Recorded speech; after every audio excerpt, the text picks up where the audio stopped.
सभी को सादर नमस्ते। देववाणी संस्कृतम यूट्यूब चैनल में आप सभी का हार्दिक अभिनंदन है। महापुरुषों के जीवन चरित्र श्रृंखला में आज हम इस भारत की धरा पर जन्म लेने वाले गौतम बुद्ध के जीवन चरित्र को पढ़ेंगे। आज महात्मा गौतम बुद्ध जयंती भी है, बुद्ध पूर्णिमा भी है आज। तो आज हम यदि गौतम बुद्ध जी का जीवन चरित्र पढ़ते हैं तो ये हमारे लिए बहुत सौभाग्य की बात है। चलिएगा मित्रों, पढ़ना आरंभ करते हैं।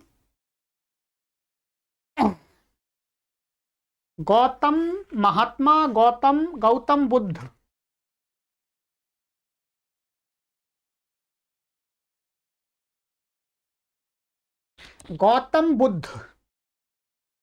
भारत की पावन धरा पर प्राचीन काल से अनंत महर्षि, योगी, संत, वैज्ञानिक व साधक अवतरित हुए हैं, जिन्होंने समय समय पर अपने तप, त्याग व ज्ञान संपदा से समाज का मार्गदर्शन किया।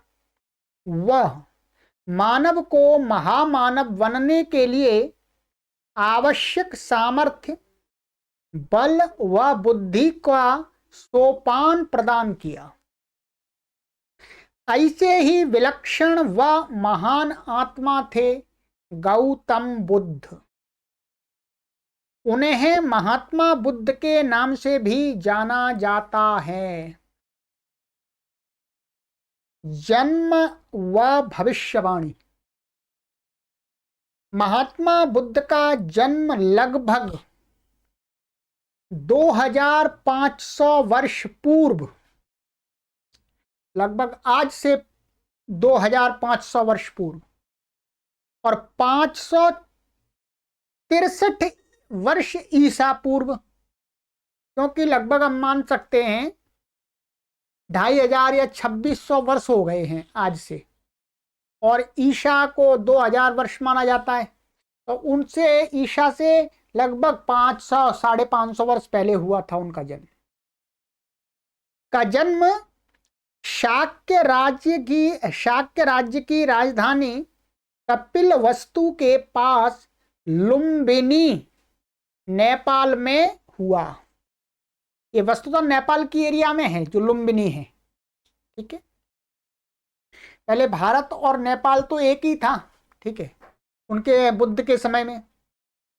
उनके पिता शुद्धोधन शाक्य राज्य के राजा थे व उनकी माता रानी महामाया थीं। राजकुमार के जन्म के 7 दिन बाद महामाया का निधन हो गया। महात्मा गौतम बुद्ध जी की जो माता थी, केवल महात्मा बुद्ध 7 दिन के हुए थे, तभी उनकी माता का निधन हो गया। राजकुमार का पालन पोषण उसकी मौसी तथा राजा शुद्धोधन की दूसरी पत्नी महाप्रजापति गौतमी ने किया। शिशु का नाम सिद्धार्थ रखा गया, जिसका अर्थ है जो सिद्धि प्राप्ति के लिए जन्मा हो। देखिएगा, पहले तो नाम तो वैसे रख देते हैं, फिर उस नाम के अनुरूप यदि कोई कार्य कर देता है तो उस नाम का अर्थ भी उसके साथ घटा देते हैं, ठीक है। नाम तो पहले रखा जाता है। तो सिद्धार्थ नाम उनका अच्छा रख दिया था, जिसका अर्थ भी यही होता है कि सिद्ध माने सिद्धि प्राप्त करने के लिए जो जन्मा है संसार में वो सिद्धार्थ हुआ, ठीक है। माने सिद्ध होना ही प्रयोजन है जिसका। राजा शुद्धोधन ने राजकुमार का नामकरण समारोह आयोजित किया और 8 विद्वानों को उसका भविष्य जानने के लिए आमंत्रित किया। प्राचीन काल में राजा महाराजा लोग ज्योतिषियों को रखते थे, ठीक है। तो ज्योतिषी लोग कुछ एक मोटा मोटा आइडिया तो देते हैं, ठीक है। सभी विद्वानों ने एक सी भविष्यवाणी की, यह बच्चा या तो एक चक्रवर्ती सम्राट बनेगा अथवा महासन्यासी और पथ प्रदर्शक बनेगा। ऋषि असित ने तो घोषणा की कि यह बच्चा एक महान सम्राट अथवा महायोगी बनकर विश्व का कल्याण करेगा। लुम्बिनी में उस समय उस स्थान पर सम्राट अशोक ने 300 वर्ष ईसा पूर्व बुद्ध की स्मृति में एक स्तंभ बनवाया, ठीक है। क्योंकि जो सम्राट अशोक हुआ है वो बुद्ध के बाद हुआ है, तो ईसा पूर्व 300 वर्ष, यानी बुद्ध के लगभग मानिएगा 100, 150, 200 वर्ष के बाद एक स्तंभ बनवाया बुद्ध की स्मृति में। सिद्धार्थ बाल्यकाल से ही बहुत विनम्र, दयालु व करुणा से ओतप्रोत था। उसके जीवन की अनेक घटनाएं उसके स्नेही व संवेदनशील स्वभाव की परिचायक थी। घोड़ों के प्रति तो वह इतना संवेदनशील था कि घुड़दौड़ में उन्हें अधिक कष्ट न देकर वह हार स्वीकार कर लेता था। दयालु भाव, करुणा का भाव अन्य प्राणियों के प्रति, यहां तक कि किसी प्रतियोगिता में वह स्वयं पराजित होना स्वीकार कर लेता था ताकि दूसरों को पराजय का कष्ट ना अनुभव हो। एक बार उसके चचेरे भाई देवदत्त ने एक हंस को तीर मारकर घायल कर दिया। सिद्धार्थ ने उस हंस की सेवा व उपचार करके उसके प्राण बचा लिए। इस पाठ को हम सिलेबस की पुस्तकों में भी पढ़ते हैं। शिक्षा दीक्षा। राजा शुद्धोधन ने राजकुमार सिद्धार्थ को वेदों उपनिषदों की शिक्षा हेतु गुरु विश्वामित्र के पास भेजा।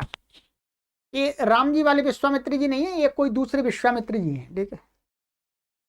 गुरु द्वारा उसे प्रत्येक कला व विधा में शिक्षा दी गई। राजकाज, घुड़सवारी, शस्त्र चलाना, रथ हाँकना व विविध प्रकार की युद्ध कलाओं में वह पारंगत हो गया। उसका बौद्धिक स्तर उच्च कोटि का था। राजा की दूसरी रानी गौतमी, सिद्धार्थ की मौसी, का पुत्र नंद भी सिद्धार्थ की आयु का था। तो प्राचीन काल में राजा लोग कई कई विवाह करते थे, 2-2, 3-3, 4-4, 5-5 करते थे। गुरु विश्वामित्र के आश्रम में दोनों की एक साथ शिक्षा दीक्षा हुई। दोनों राजकुमार बुद्धिमान थे। वे शीघ्र ही शास्त्र व शस्त्र विद्या में प्रवीण हो गए। अपना अध्ययन समाप्त कर 22 वर्ष की आयु में दोनों युवक घर लौट के आए। अपने होनहार पुत्रों की वापसी पर शुद्धोधन बहुत प्रसन्न हुए। दोनों में वीरोचित गुण प्रचुर मात्रा में थे, परंतु सिद्धार्थ का मन युद्ध, शिकार, विलास, प्रतिस्पर्धा आदि में नहीं लगता था। वह सदा किसी गहन चिंतन में डूबा रहता था। राजा व रानी को पुत्र का यह विरक्त भाव अच्छा नहीं लगा। उसके चित्त को आनंदित रखने के लिए महल में सभी व्यवस्थाएं की गईं। उसका स्वभाव बदलने के लिए तथा सिद्धार्थ को किसी प्रकार के दुख का आभास भी न हो, राजा ने ऐसी व्यवस्था राजमहल के भीतर तथा बाहर भी कर दी थी। राजा शुद्धोधन सिद्धार्थ के विवाह को लेकर तो चिंतित थे ही, उन्हें अपने उत्तराधिकारी की भी चिंता सताने लगी। राजा ने सिद्धार्थ के विवाह के लिए सुप्रबुद्ध नाम के सरदार की कन्या यशोधरा के लिए प्रस्ताव भेजा। सुप्रबुद्ध ने कहा कि उसने अपनी कन्या के वर के लिए एक स्वयंवर रचा है। वहां सिद्धार्थ अपने सामर्थ्य व कौशल का प्रमाण दे, तभी यशोधरा उससे विवाह करेगी। सुप्रबुद्ध ने स्वयंवर प्रतियोगिता आयोजित की। जो सुप्रबुद्ध राजा था, इसमें सिद्धार्थ के अतिरिक्त अन्य राजकुमारों को भी आमंत्रित किया गया। निशानेबाजी, शस्त्र चलन, कुश्ती, घोड़सवारी, रथ स्पर्धा, काव्य चर्चा तथा शास्त्रार्थ जैसी अनेक विद्याओं में सिद्धार्थ विजयी रहा। शर्त के अनुसार यशोधरा ने सिद्धार्थ को वरमाला पहनाई और दोनों का विवाह संपन्न हो गया। कुछ समय के पश्चात उन्हें एक पुत्र की प्राप्ति हुई, जिसका नाम राहुल रखा गया। फिर भी सिद्धार्थ का विरक्त भाव कम नहीं हुआ। महल के वैभवपूर्ण जीवन के प्रति उसकी लालसा क्षीण होने लगी। इससे राजा शुद्धोधन बहुत व्यथित हुए। घर छोड़ना होगा। एक दिन सिद्धार्थ ने कपिलवस्तु नगर को देखने की इच्छा व्यक्त की। शहर की सड़कों को सुशोभित किया गया। राजा की आज्ञा से भिखारी, रोगी या दुखी व्यक्ति सड़क पर न दिखे, ऐसी व्यवस्था की गई। फिर भी सिद्धार्थ ने एक बूढ़ा व्यक्ति, एक रोगी और शव यात्रा को देख ही लिया। उन्हें देखकर उसे बहुत पीड़ा हुई और वह गहरी चिंता में डूब गया। सिद्धार्थ 4 दिन तक नगर में घूमता रहा। अंतिम दिन जब सिद्धार्थ का रथ महल से बाहर निकला तो उसने रास्ते में पीले वस्त्र धारण किए हुए एक व्यक्ति को देखा। सिद्धार्थ ने अपने सारथी छंद, जिसका नाम था, से उसके बारे में पूछा। तब छंद ने कहा, युवराज, वह तो एक सन्यासी भिक्षु है। सिद्धार्थ उस सन्यासी के निकट गया। उसे प्रणाम करके उसने सन्यासी से पूछा, महाराज, आप सन्यासी क्यों बने? सन्यासी ने कहा, मैंने अनुभव किया कि इस सृष्टि में कोई भी वस्तु स्थायी नहीं है और जीवन में केवल दुख और विघ्न ही हैं। इसलिए मैंने घर, बच्चे, पत्नी सभी को छोड़ दिया। अब मैं केवल धर्म चिंतन में लगा रहता हूं। जहां तक संभव होता है दूसरों की सहायता करता हूं। मैंने अपनी सारी इच्छा आकांक्षा त्याग दी हैं। हो सकता है ऐसा करने से ही मुझे कभी चिरंतन सुख की प्राप्ति होगी। सिद्धार्थ ने उस सन्यासी से वार्तालाप करके अनेक बातें सीखी। गत 3 दिनों में उसने जो दृश्य देखे थे उसके कारण उसका मन विचलित हुआ था, किंतु सन्यासी से हुई वार्तालाप से कुछ राहत मिली। सिद्धार्थ ने मन ही मन निर्णय किया कि यदि शाश्वत सुख पाना है तो घर का त्याग करना ही होगा। युवराज के बदले हुए तेवर देखकर छंद ने राजा रथ को राजमहल की ओर मोड़ दिया। ठीक है। कठोर साधना व तप। सिद्धार्थ महल के उद्यान में आया। तभी एक सेवक ने आकर कहा, युवराज, आपके लिए शुभ समाचार है। आपको पुत्र प्राप्त हुआ है। यह समाचार सुनकर सिद्धार्थ को आनंद हुआ। वह तुरंत यशोधरा के कक्ष में गया गहरी नींद में लीन उस कोमल सुंदर शिशु को देखकर वह संतुष्ट हुआ, परंतु वह संतोष की अनुभूति अधिक समय तक नहीं रही।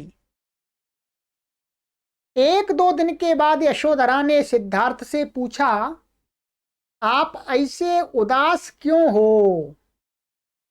क्या पुत्र को पाकर आपको प्रसन्नता नहीं हुई? कुछ दिनों के बाद हमारे बालक का नामकरण होगा। राजभवन व नगर में भव्य समारोह की तैयारी हो रही है। आपको तो आनंदित होना चाहिए।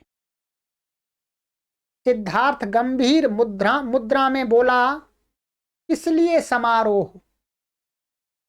उससे क्या होगा? इस बालक के रूप में और एक जीव दुख के फंदे में फंस गया है। ठीक है जी।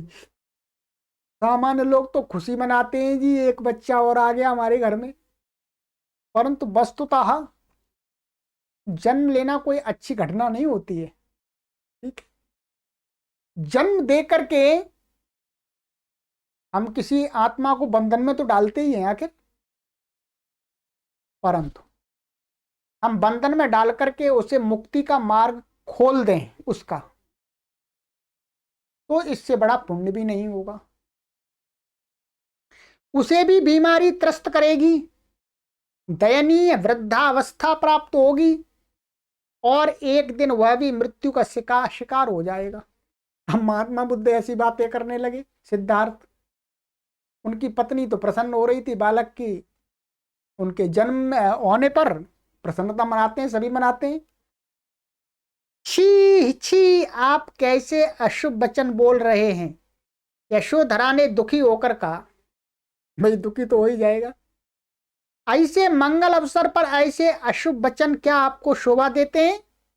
यशोधरा की आंखों में आंसू भर आए, फिर भी सिद्धार्थ का मन अविचलित रहा। उसके जीवन में महाक्रांति घट चुकी थी, पर सिद्धार्थ उनको तो अलग ही मार्ग पर जा रहे थे। 5वें दिन बालक का नामकरण हुआ। उसका नाम राहुल रखा गया। नामकरण के अगले दिन सिद्धार्थ पिता को मिलने गए तो शुद्धोधन ने प्रसन्नता पूर्वक नन्हे बाल राहुल व यशोधरा का कुशलक्षेम पूछा। सिद्धार्थ ने गंभीर मुद्रा में कहा, पिताजी, मैं आपसे घर छोड़ने की अनुमति लेने आया हूं।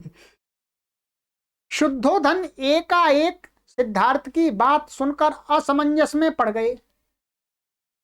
सिद्धार्थ ने फिर कहा, पिताजी, मैं एक बालक का पिता बना, आप पितामह बने। अब मैं माता पिता के ऋण से मुक्त हो गया। भाई आपने मुझे जन्म दिया, मैंने एक बच्चे को जन्म दे दिया, पालो पोसो उसे जी। कृपया आप मुझे अब संसार छोड़ने की अनुमति दें। लेकिन क्यों? व्यथित शुद्धोधन ने पूछा। पुत्र को जन्म देकर जिम्मेदारी समाप्त नहीं होती, बल्कि उसके बड़ा होने तक पिता के रूप में उसकी हर प्रकार से देखभाल करना तुम्हारा कर्तव्य है। फिर क्या यह संसार छोड़ने की आयु है? अभी तो 25 साल के हुए हो। अब तो मुझे संसार से मुक्ति लेनी चाहिए और सारा दायित्व तुम्हें संभालना चाहिए। अब बूढ़ा तो मैं हुआ हूं, तुम तो जवान हो, तुम तो राजा बनो। शुद्धोधन के शब्दों में पीड़ा थी। पिताजी, मैं एक शर्त पर अपना निर्णय बदल दूंगा। क्या आप मुझे वृद्धावस्था व मृत्यु से मुक्ति दिला सकते हैं? सिद्धार्थ ने पूछा। शुद्धोधन, तू कैसी विवेकहीन बातें कर रहा है? यह तो प्रकृति का नियम है, उसे कोई बदल नहीं सकता। जिसने जन्म लिया वो मरेगा। सिद्धार्थ, पिताजी, यह मेरे प्रश्न का उत्तर नहीं है। तो क्या आप मुझे संसार त्यागने की अनुमति नहीं देंगे? ठीक है, अब मेरे लिए मेरा मार्ग खुला है। इतना कहकर सिद्धार्थ लौट गया। शुद्धोधन अवाक होकर उसे देखते रह गए। उसी रात में सिद्धार्थ अपने शयन कक्ष से बाहर आया। सारा परिसर उसका अपना परिवार, पशु पक्षी, वृक्ष लताएं गहरी निद्रा में थे, सभी सोते हैं रात में। अनंत की यात्रा के लिए यही समय उपयुक्त है, ऐसा विचार कर वह महल से बाहर निकला। वहां सिद्धार्थ का सारथी व मित्र छंद सो रहा था। सिद्धार्थ ने उसे जगाकर यात्रा के लिए घोड़ों को तैयार करने को कहा। फिर सिद्धार्थ को पुत्र राहुल का स्मरण हुआ। वह उसे अंतिम बार देखने यशोधरा के कक्ष में गया। यशोधरा शिशु को कोख में लिए गहरी निद्रा में थी। वह बालक को अपने हाथों से उठाकर उसे चूम लेना चाहता था, किंतु फिर भी उसे ध्यान आया कि यशोधरा जाग जाएगी और उसके प्रस्थान में बाधा खड़ी करेगी। भाई वो तो करेगी, भाई विवाह किया है, अपने पति को कौन जाने देगा। निर्विकार होकर वह दबे पांव वहां से बाहर निकल गया। राजभवन के बाहर छंद सिद्धार्थ के प्रिय अश्वगंधक को तैयार किए खड़ा था। सिद्धार्थ घोड़ों पर सवार हुआ। वे दोनों अनोमा नदी के किनारे पहुंचे। सिद्धार्थ घोड़े से उतर गया।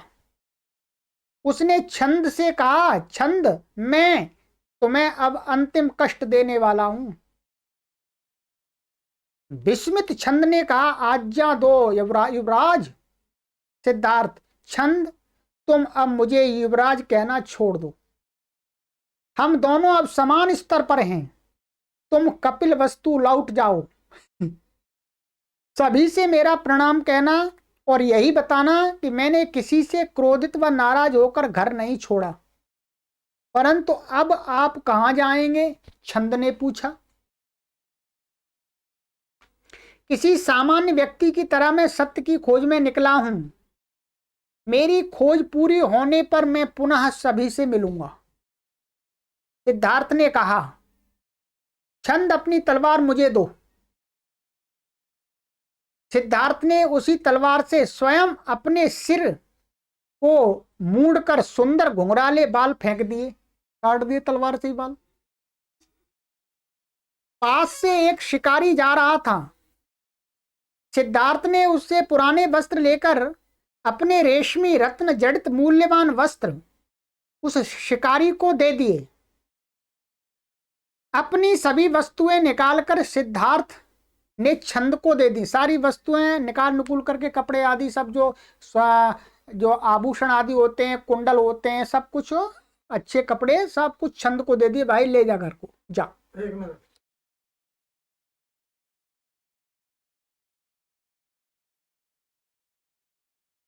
सिद्धार्थ का वह भिक्षु जैसा रूप देख छंद की आंखों से आंसू बहने लगे। सिद्धार्थ ने अपनी राह पकड़ी और वहां से दूर निकल गया। वेदना से ग्रस्त छंद कपिल वस्तु लौटा। भाई अब उसका आदेश था, वो तो जैसा कहेगा वैसा करना पड़ेगा छंद को। तो उसने उस पूरी घटना राजा शुद्धोधन तथा यशोधरा को सुनाई। उन पर जैसे पहाड़ टूट पड़ा। धीरे धीरे पूरे नगर में समाचार पहुंचा। चारों ओर शोक छा गया। सिद्धार्थ मगध प्रदेश में आलार नाम के एक विद्वान ब्राह्मण के संपर्क में आया और उसे अपना गुरु बनाया।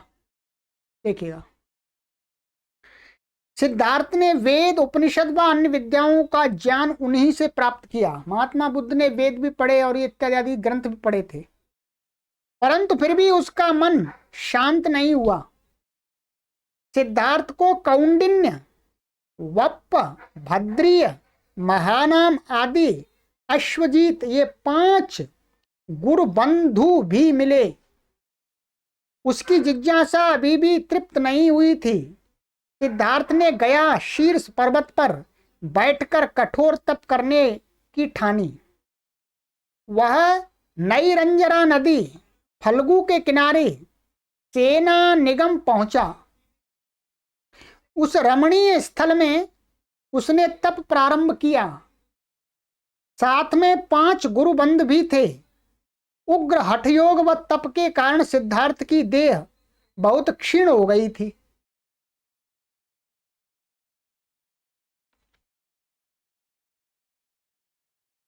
एक दिन कुछ स्त्रियां गाती हुई वहां से जा रही थीं।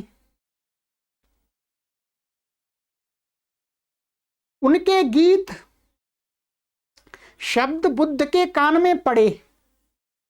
वीणा के तारों को ढीला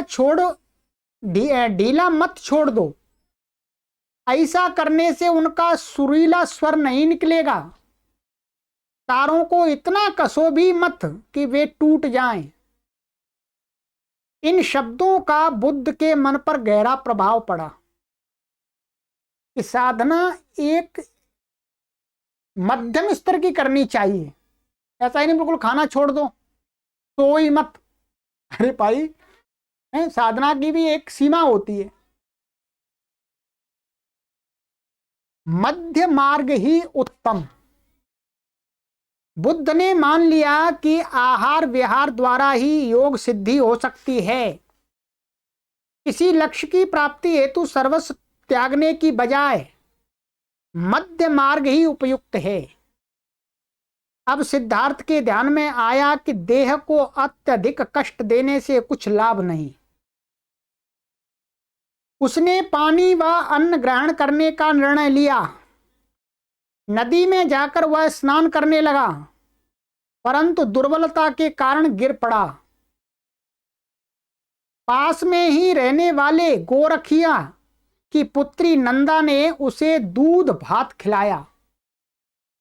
अब सिद्धार्थ प्रतिदिन थोड़ा भोजन करने लगा। यह देखकर उसके साथ रहने वाले गुरु बंधुओं ने सोचा कि सिद्धार्थ अपने मार्ग से भटक गया। वे उसे छोड़कर चले गए, परंतु सिद्धार्थ ने सम्यक व संतुलित जीवन जीने का निश्चय कर लिया था। एक दिन सिद्धार्थ के समक्ष मार षड्विकार आ खड़ा हुआ। उसने रति, क्षुधा, तृष्णा, आलस्य, भय, संदेह, अहंकार, लोभ, सम्मान व अपकीर्ति जैसी 10 प्रकार की विकृतियां लेकर सिद्धार्थ पर आक्रमण किया। ये क्या है? विकार हैं। परंतु सिद्धार्थ को वह जरा भी विचलित नहीं कर पाया। अंततः मार अपनी हार स्वीकार कर लौट गया। यह कहानी प्रतीकात्मक है। वही बताया ना, कोई मार नाम का कोई हर राक्षस नहीं है, अपने अंदर ही मार है। भावार्थ यह है कि विभिन्न प्रकार के प्रलोभन, विषय, विकार व दुर्गुण सिद्धार्थ के दृढ़ संकल्प व तप त्याग के सामने विफल रहे।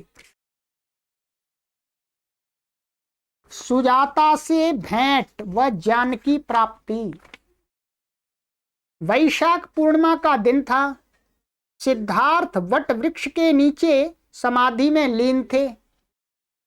उस पास के गांव में सुजाता नाम की एक स्त्री ने पुत्र को जन्म दिया। उसने बेटे के लिए उस वट वृक्ष के नीचे मनौती मांगी। पुत्र प्राप्ति से मनौती पूरे होने पर वह सोने के थाल में दूध की खीर लेकर आई।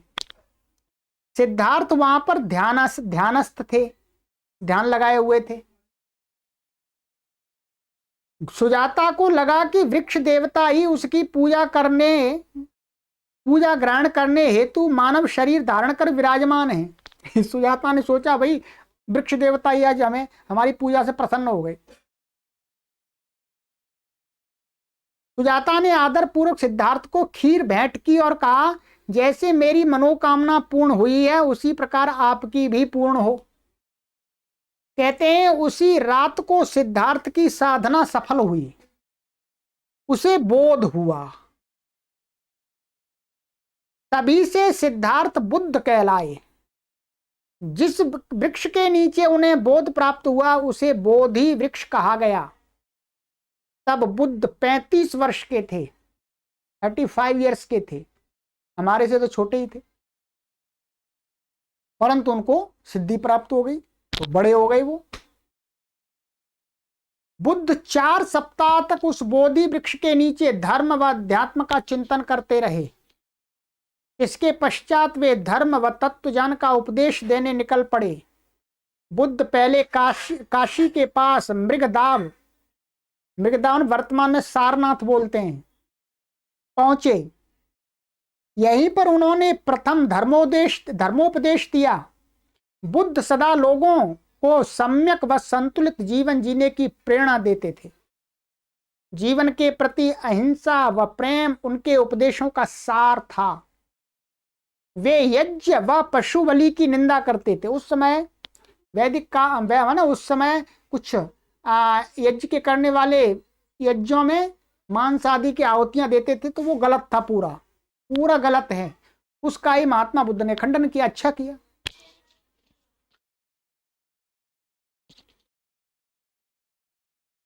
उनकी सीधी सरल व सारगर्भित बातें लोगों को प्रभावित करती थीं। असंख्य लोग उनके पास आकर शिक्षा दीक्षा लेने लगे। उन्होंने बौद्ध धर्म को सबके लिए खुला रखा। ऊंच नीच, जात पात, पाप पुण्य, ब्राह्मण हो या चांडाल, गृहस्थी हो या ब्रह्मचारी, भेदभाव मुक्त रहकर वे सभी प्रकार के लोगों का स्वागत करते।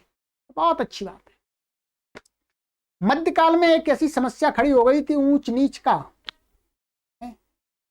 ब्राह्मण, शूद्र, वैश्य, क्षत्रिय, इनका बहुत विभाग हो गया था। लोगों में वही मनस्य पैदा हो गया था। उसको समाप्त करने में महात्मा बुद्ध का बहुत बड़ा हाथ है। उनको हम कोटि कोटि वंदन करते हैं कि उन्होंने उस बुराई के लिए संघर्ष किया। उन्होंने उस बुराई को दूर करने के लिए लोगों को प्रेरणा दी। बुराई से हटकर के चलने की एक शिक्षा दी, मार्ग दिखाया। बुद्ध के धर्म प्रचार से उनके भिक्षुओं व शिष्यों की संख्या बढ़ने लगी। बड़े बड़े राजा महाराजा भी उनके प्रवचन सुनने आने लगे। शुद्धोधन व राहुल ने भी बौद्ध धर्म की दीक्षा ली। ठीक है, शुद्धोधन माने उसके पिता ने भी ली और उनके बेटे ने भी ली। घूमते घूमते बुद्ध उर्वेला में कश्यप के आश्रम में पहुंचे। कश्यप वेद की ज्ञाता व अग्नि के उपासक थे, परंतु वे अहंकारी थे। बुद्ध ने उनसे एक रात आश्रम में रहने की अनुमति मांगी। कश्यप ने उन्हें अग्निशाला में स्थान दिया। साथ ही वहां रहने वाले भयंकर नाग से सतर्क रहने के लिए भी कहा। रात में नाग वहां आया, परंतु बुद्ध के तेज को देखकर वह वापस लौट गया। इस घटना के बाद कश्यप के मन में बुद्ध के प्रति श्रद्धा जागृत हुई, फिर भी उसका अहंकार वैसा ही रहा। बुद्ध ने उसे स्पष्ट कहा, जब तक तुम्हारे मन से द्वेष अहंकार के भाव नहीं मिटेंगे, तुम पवित्र नहीं हो सकते। या बेशक आप कश्यप मुनि बने रहो, तुम्हारी साधना व्यर्थ हो जाएगी। बात बिल्कुल सही कही बुद्ध ने। कश्यप का विवेक जगा। बुद्ध ने उसे बौद्ध धर्म की दीक्षा दी, उसको भी बौद्ध बना दिया। देखिएगा, बौद्ध कोई जाति वर्ग नहीं है। बौद्ध एक जीवन पद्धति है। वास्तव में वर्तमान में जो बौद्ध चल रहा है वो ठीक नहीं है। लोगों को पता ही नहीं है बुद्ध का जीवन का मार्ग क्या है, बुद्ध ने क्या उपदेश दिए, यही नहीं मालूम है लोगों को। ठीक है, अब बौद्ध एक समुदाय बन गया, जबकि बौद्ध कोई समुदाय नहीं है। वास्तव में बुद्ध की शिक्षाओं पर जो चलता है इस संसार से मुक्ति के मार्ग पर जो चलता है वही तो बौद्ध है। महात्मा बुद्ध भी इसी मार्ग पर चले, उनकी शिक्षाएं भी इसी मार्ग पर चलाने के लिए हैं। ठीक है,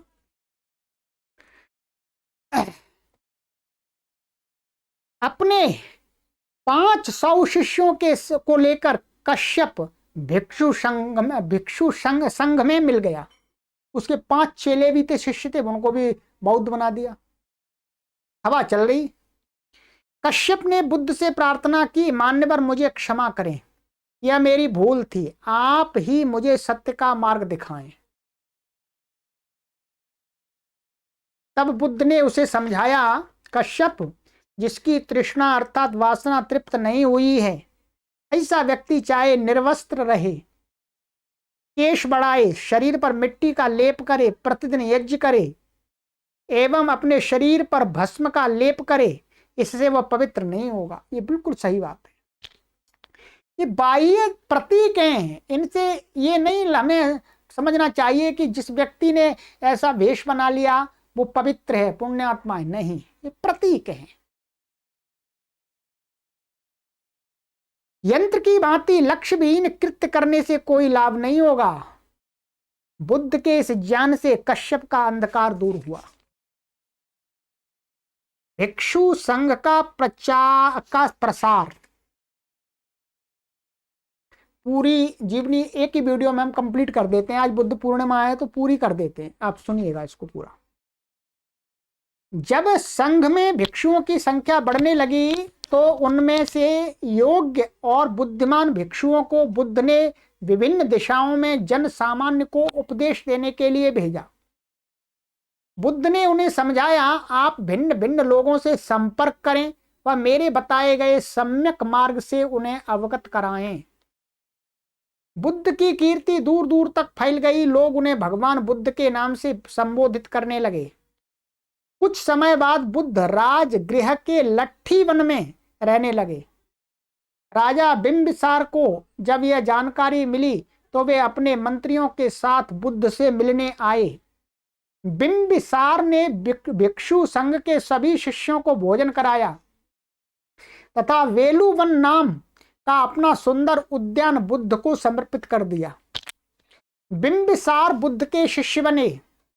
इसके साथ मगध देश के महातीर्थ का महाकश्यप व उज्जैनी का महाकात्यायन, ये दो विद्वान ब्राह्मण भी भिक्षु संघ में शामिल हुए। हजारों की संख्या में लोग भिक्षु संघ की ओर आकृष्ट होने लगे तो उसके कारण नकारात्मक परिणाम भी दिखाई दिए।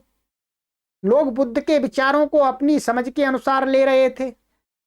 फलस्वरूप भिक्षुओं में मन मिटाव, अव्यवस्था व मनमानी का वातावरण बनने लगा। जब बुद्ध को इसकी खबर पहुंची तो उन्होंने भिक्षुओं की एक सभा बुलाई। भिक्षु संघ में अनुशासन व सुव्यवस्था लाने के लिए आचार्य, अध्यापक, शिष्य सभी के लिए कुछ नियम बनाए गए। बनाने ही पड़ते हैं जब अधिक लोग हो जाते हैं।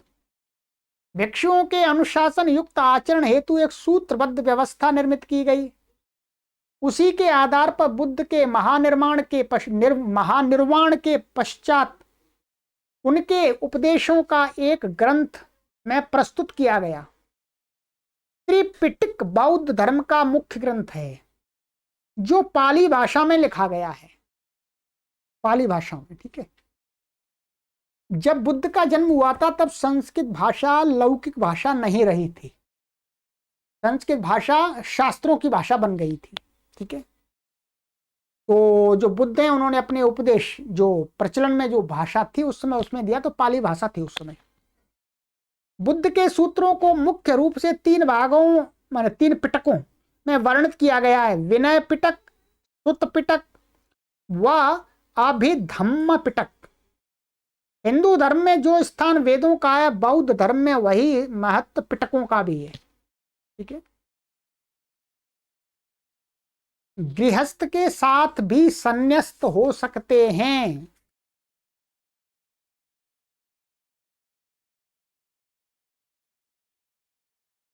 श्रावस्ती नगर के एक दानी सेठ सुदत्त, मूल नाम अनाथ पिंडक, ने भगवान बुद्ध से दीक्षा लेकर भिक्षु संघ में प्रवेश पाया। अनाथ पिंडक ने बुद्ध से निवेदन किया, महाराज, मैं चाहता हूं कि मेरा आचरण धर्मानुकूल हो तथा मुझे मोक्ष प्राप्त हो। क्या इसके लिए मुझे अपने कामकाज व घर परिवार का त्याग करना होगा? भगवान बुद्ध ने उत्तर दिया, जिसके मन में धन के प्रति अमर्यादित लालसा है उसके लिए सर्वस्व का त्याग करना अनिवार्य है, परंतु जिसे धन संपत्ति के प्रति आसक्ति नहीं है वह तो उसका उपयोग उचित मात्रा में उचित प्रयोजन हेतु ही करेगा। इसलिए तुम्हें काम धंधा घर परिवार छोड़ने की आवश्यकता नहीं है। अपनी आजीविका प्राप्त करने के लिए उचित व्यवहार का पालन करते हुए अहंकार मुक्त होकर हमें अंतःकरण शुद्ध करना चाहिए। यही तो वस्तुतः संन्यास है। अपने अंतःकरण को, अपने कर्तव्यों को पूर्ण करते हुए अपने अंतःकरण को यह शुद्ध कर लेते हैं तो पक्के सन्यासी है। विलासिता से बचते हुए सदैव सदाचरण करें।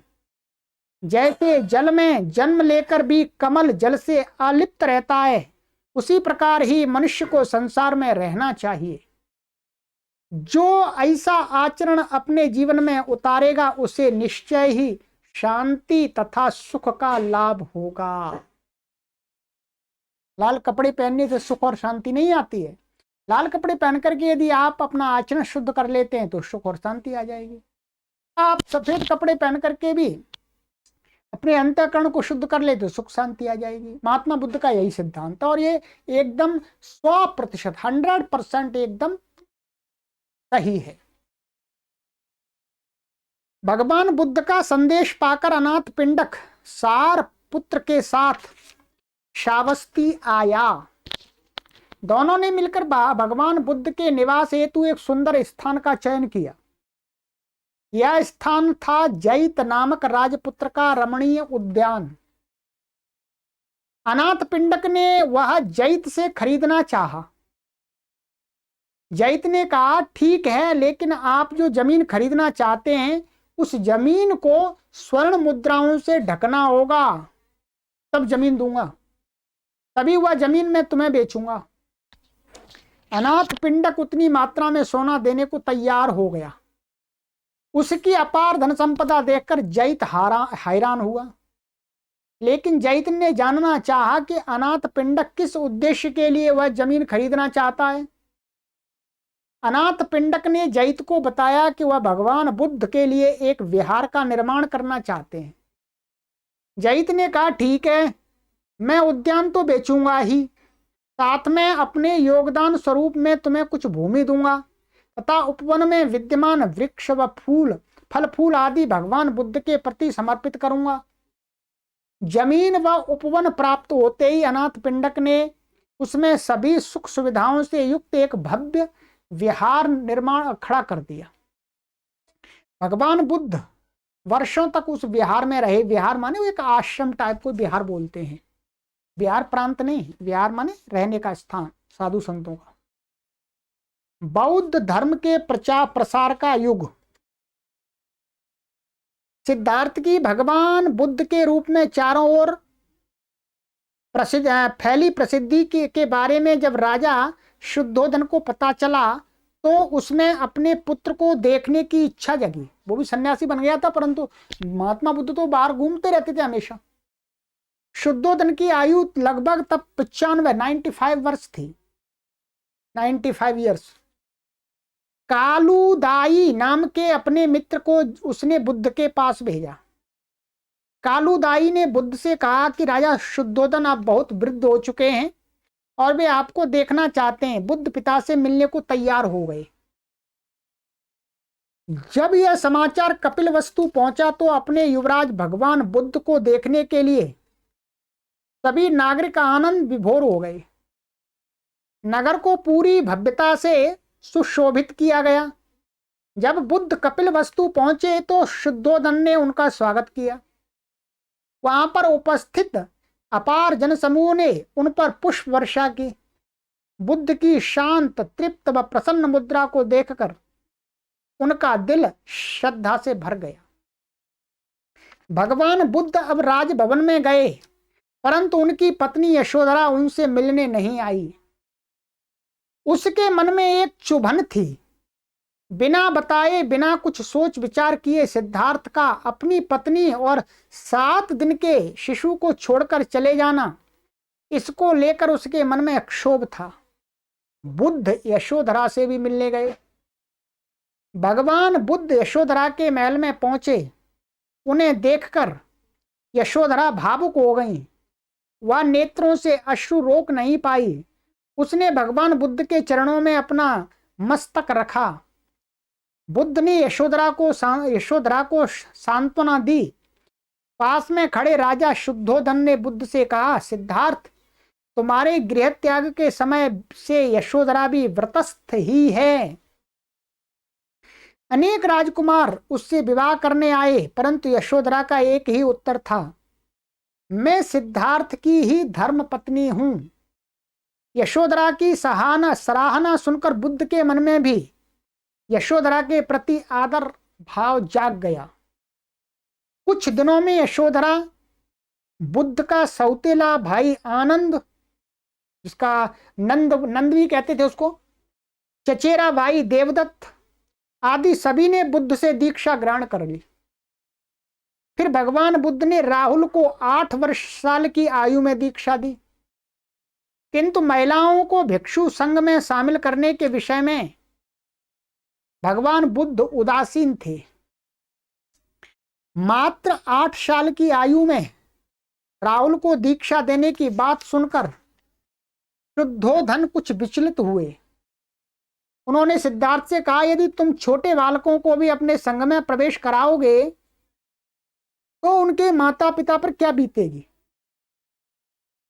फिर भिक्षु संघ में आने का उद्देश्य भी उनकी समझ से बाहर है, इसलिए तुम्हें बालकों को उनके माता पिता की सहमति के बिना संघ में नहीं लेना चाहिए।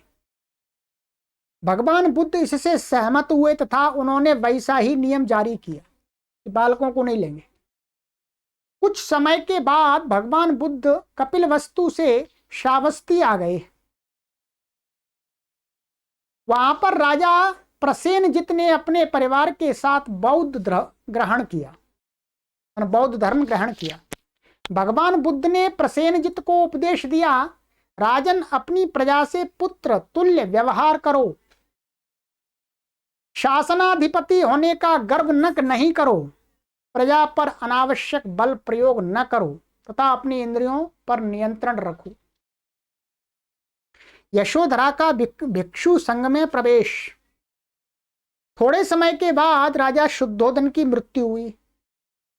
तब बुद्ध शुद्धोधन के निकट ही थे। शुद्धोधन की मृत्यु के बाद यशोधरा भिक्षु संघ में प्रवेश पाना चाहती थी। भगवान बुद्ध ने इसे स्वीकार किया। उसके बाद महिलाएं भी भिक्षु संघ में आने लगीं। भिक्षु संघ में भिक्षु भिक्षुणी का आपसी व्यवहार कैसा हो, उसके लिए भी नियम बनाए गए।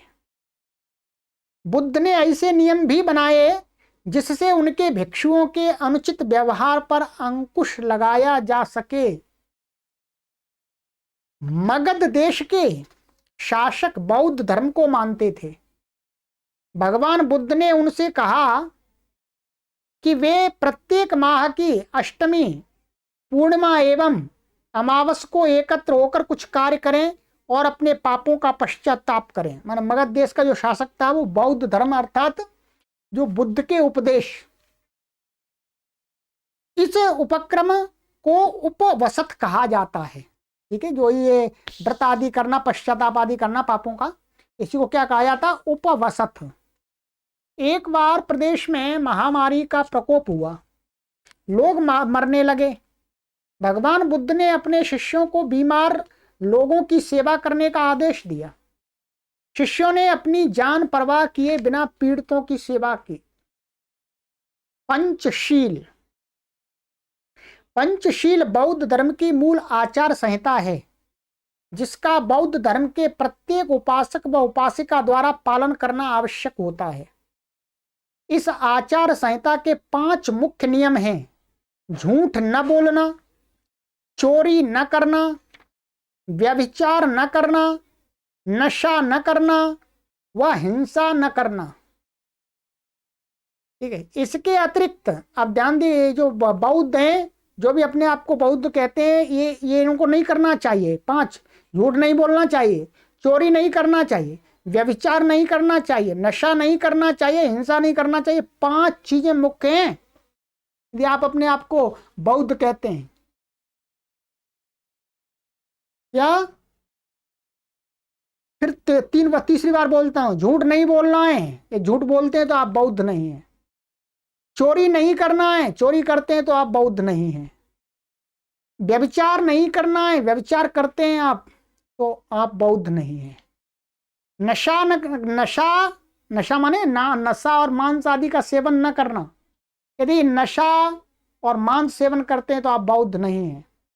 और हिंसा न करना, किसी को कष्ट देने, किसी प्राणियों को आप हिंसा भी मांस में ही आती है? क्योंकि हम जब मांस खाते हैं तो किसी को पीड़ा देते हैं, हिंसा करते हैं, उसको मारते हैं। तो जो हिंसा करता है वो भी बौद्ध नहीं है। इसके अतिरिक्त समय का उपयोग सत्संग के लिए करना, धर्म चर्चा करना, रात्रि में अन्न न लेना, जमीन पर सोना व उपवास के व्रत रखकर संघ की सेवा करना, ऐसे भी नियम बनाए गए हैं। शाक्य एवं कोली राज्य पास पास थे। दोनों राज्यों के बीच रोहिणी नदी बहती थी। एक बार रोहिणी नदी का जल सूख गया। पानी को लेकर दोनों राज्यों के बीच विवाद खड़ा हो गया। बुद्ध ने दोनों राज्यों के शासकों को बुलाकर समझाया। पानी का उचित बंटवारा किया गया तथा इस प्रकार उनका विवाद समाप्त हुआ। साधु संत महात्माओं की बात को तो राजा को भी मानना पड़ता है। महाप्रयाण। भगवान बुद्ध अब बहुत दुर्बल हो गए थे। उनका सेवक आनंद ही उनके पास रहता था।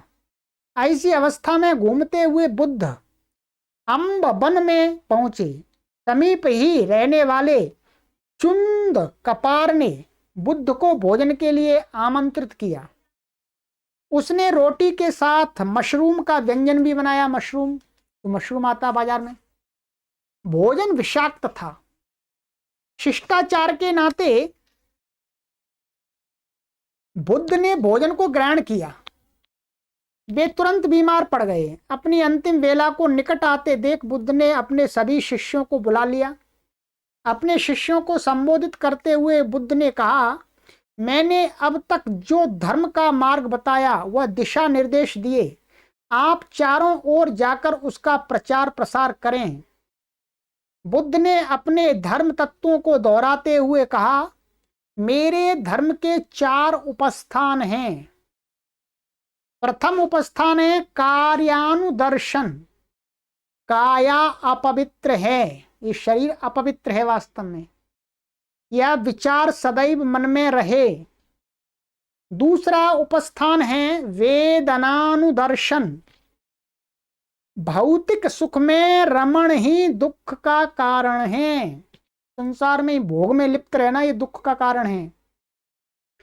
तीसरा उपस्थान है चित्तानुदर्शन। चित्त की चंचलता का सदैव स्मरण रहे कि चित्त चंचल है, इसको पकड़ के रखना है।